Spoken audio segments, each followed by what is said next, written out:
I want to give all praises to Yahweh, Bahashem, Yahweh Shai, and to all the apostles, all the elders, and everyone that's out there doing the work in truth and sincerity.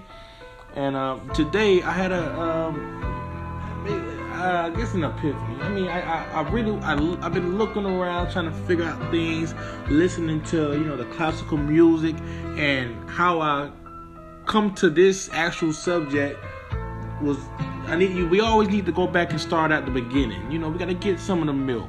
And a lot of people, they may get confused out there that they really don't know too much of the things that what Moses was doing at the beginning. So today I'm gonna title this Moses and the Covenant of the People, which would signifies the 12 tribes of Israel. So we're gonna go ahead. We're gonna start and we're gonna go back to Exodus. We're gonna start at chapter 5, verse 1. And afterward, Moses and Aaron went in and told Pharaoh, "Thus saith the Lord thy God of Israel, let my people go, that they may hold a feast unto me in the wilderness." So now, I should have started and let you guys know, but I'm going to skip around a little bit. But this is the time when Moses and Aaron, they come up and they're getting ready to go and talk to Pharaoh. So now this is Pharaoh and Aaron, and now they're telling Pharaoh what he was saying at that time. So we're going to go back and start at verse 1 again. And afterward, Moses and Aaron went in and told Pharaoh, "Thus saith the Lord of Israel, let my people go, that they may hold a feast unto me in the wilderness." And Pharaoh said, "Who is the Lord, Yahweh, that I should obey his voice to let Israel go? I know not the Lord, Yahweh, neither will I let Israel go." So right here is letting you know, this is at the time that the Egyptians were in power. They were like the strongest civilization at that time, and they had the Jews in captivity at that time. So now Pharaoh, this is the time Pharaoh, the first Pharaoh that was there, this is the time with the famine and with the 12 tribes of Israel, and this is where they began to multiply at in Egypt. But now years go on, now that Pharaoh died, so now this is a new Pharaoh, and now he's changing the laws. He's got them under hard bondage, and he's getting them. He's putting pressure on the Israelites at that time. So now the Israelites, they're crying unto Yahweh. They're crying and they see it. And now this is the time that Yahweh is going to bring the children of Israel out. So now this is the time. Now I'm speeding you up to the time, to this time. 7. Exodus 7 and 1. And the Lord Yahweh said unto Moses, "See, I have made thee a god to Pharaoh, and Aaron thy brother shall be thy prophet." Verse 2. That thou shalt speak all that I command thee, and Aaron thy brother shall speak unto Pharaoh, that he send the children of Israel out of his land. So at that time, the reason why Moses didn't do it by himself, he had his brother Aaron with him. Aaron spoke Hebrew. This is when you go into the scriptures and you look into the spirit, you'll see that Moses, he grew up around the Egyptians. He spoke their language. He knew everything about the Egyptians and their culture at that time. He knew little of the Hebrews, because even though he was a Hebrew, he was raised among Pharaoh because of Pharaoh's daughter. So now you have to look at it. Aaron, he spoke better. He was more fluent in the language. So therefore he was a spokesperson, but therefore Yahweh was speaking through Moses, and Moses was the one that did the commands. Verse 3. Let's go back to 2. thou shalt speak all that I command thee, and thy brother shall speak unto Pharaoh. There we go. That he send the children of Israel out of his land. Verse 3. And I will harden Pharaoh's heart and multiply my signs and my wonders in the land of Egypt. Verse 4. But Pharaoh shall not hearken unto you, that I may lay my hand upon Egypt and bring forth mine armies and my people, the children of Israel, out of the land of Egypt by great judgments. So this is basically, he's letting you know what's going to be happening. He's going to have to harden Pharaoh's heart in order for him to show his power unto all the Egyptians, and to let them know that he's going to take the children of Israel out of that land. Verse 5. And the Egyptians shall know that I am the Lord, Yahweh, when I stretch forth mine hand upon Egypt and bring out the children of Israel from among them. So yeah, that's what at the time that Moses, he was getting ready to lead the people out, but he had to show the signs and the wonders in order for Pharaoh to harden his heart so that he would not let them go. So the Lord Yahweh, so he can be able to show his magnificent works. I know I'm skipping here. I think it's 4. We're gonna go to Exodus 13. We're gonna go to 17. Verse 17. I'm trying to get to the part where I know I'm skipping around. Yeah, we can start at 17. And it came to pass when Pharaoh had let the people go. So now I was trying to figure out where it was. So now this is the times he already went through the plagues. He smote Egypt. So we fast forward to the time when the children of Israel are getting out of Egypt. Okay? So it's verse 17. And it came to pass when Pharaoh had let the people go, that God led them not through the way of the land of the Philistines, although that was near. For God said, lest peradventure the people repent when they see war and they return to Egypt. So therefore, now the Lord Yahweh, he's taking the children of Israel through another way, basically through the wilderness, so they don't have to go through the land of the Philistines, because at that time they would have went to war, and then the people would have got scared and they would have ran back to Egypt. And the Lord Yahweh, he was trying not to let that happen. 18. But Yahweh led the people about through the way of the wilderness of the Red Sea. And the children of Israel went up harnessed out of the land of Egypt. Verse 19. And Moses took the bones of Joseph with him. I don't even think I need to read that far.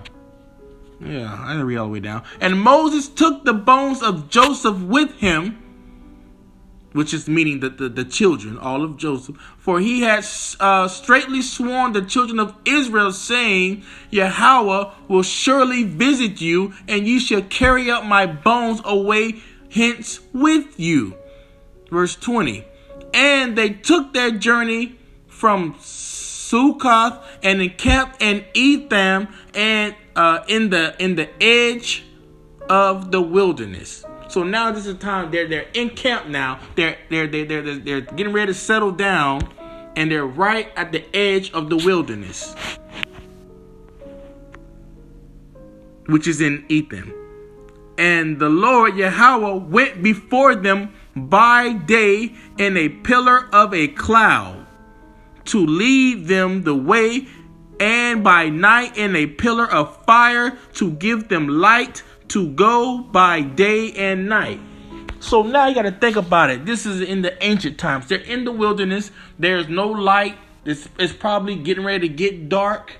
So now when you look at it, They had to have something. So now when you go into the words, the pillar and of a cloud, and you go into the Hebrew, you can really break that down. But a pillar is basically like a support system, something that is supporting you with something.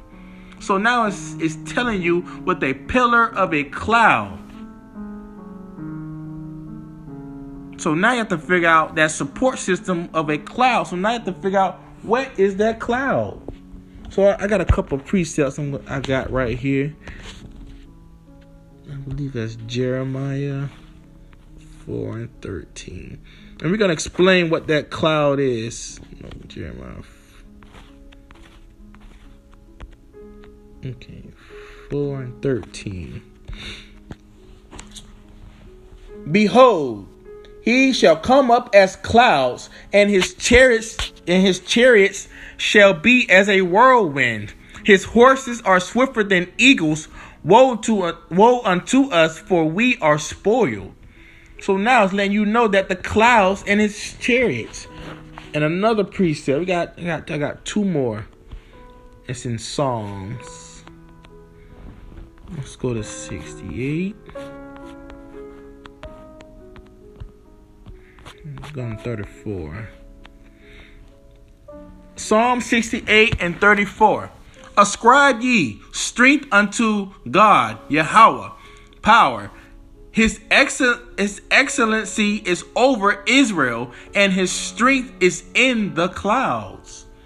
So it's letting you know whatever these things, these clouds, it's a supporting system. It's strong like an army. He uses them. It has power. It has strength. So, Psalm 104. And this will be the last one to kind of break that down.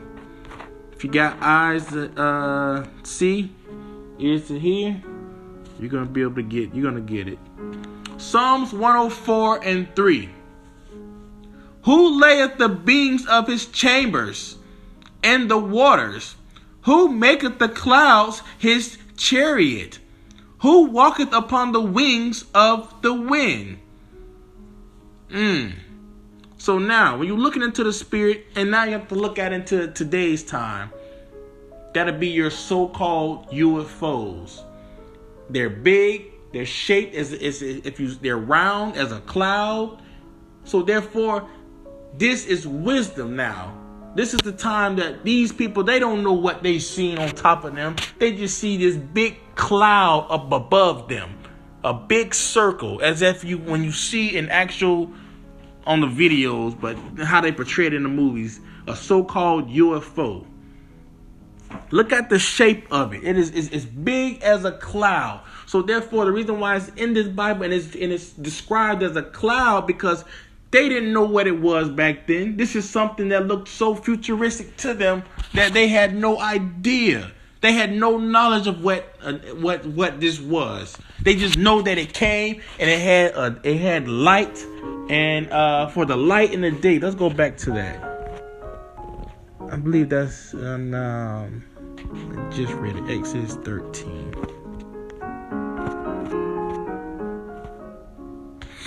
Verse 21. And the Lord Yahweh went before them by the day in a pillar of a cloud. So this UFO, so-called UFO, is over the children of Israel as a supporting system, which is that pillar. So the next, to lead them the way. So therefore it is above them, but is ahead of them at the same time. And the children of Israel, they're following it. So you got to picture it in your mind. You see the UFOs, and you see the children of Israel. They're walking in like a desert in the wilderness part. And you see them. And they're walking and they're following after it. Okay? And by night in a pillar of fire. So the only thing that they see is something fiery at night that's giving them warmth.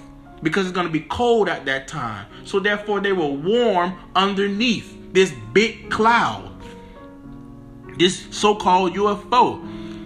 And it actually gave them light as well. So it kept them warm and it gave them light. To give them light to go by day and night. So therefore, the whole day and at night, this whole thing is underneath them. It's above them. Verse 22. So now, verse 22. He took not away the pillar of the cloud by day, nor the pillar of fire by night from the people. So therefore, it was with them the whole time. It was with them. Let's go up into Exodus 19, I believe. I believe it's Exodus 19.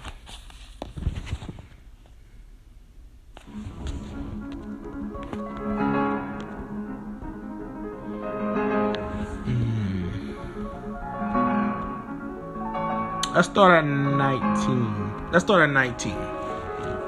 In the third month, when the children of Israel were gone, I'm telling you the story now. Now they're in the wilderness and they're probably, I'll read. In the third month, when the children of Israel were gone forth out of the land of Egypt, the same day came they into the wilderness of Sinai. So now you can picture it. Now they're getting ready to go into the wilderness of Sinai the same day that they left Egypt. So they didn't have to go to in between the land of the Philistines at that time. Okay? Verse 2.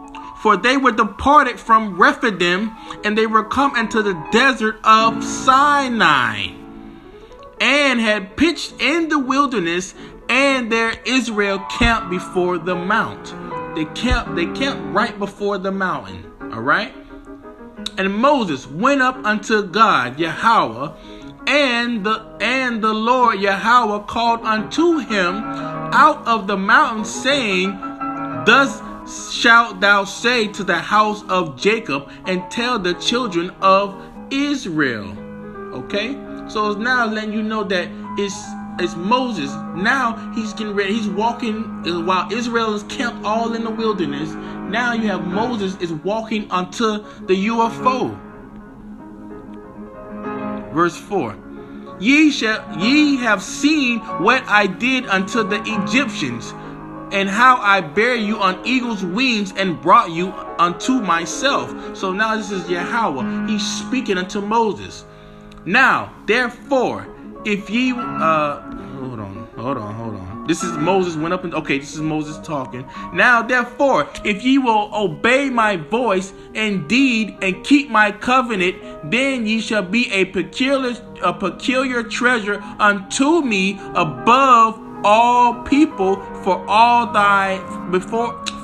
the earth is mine. So it's letting you know. You can go to Deuteronomy. I'm skipping ahead, but Deuteronomy 7:6 is letting. Let's get that right quick.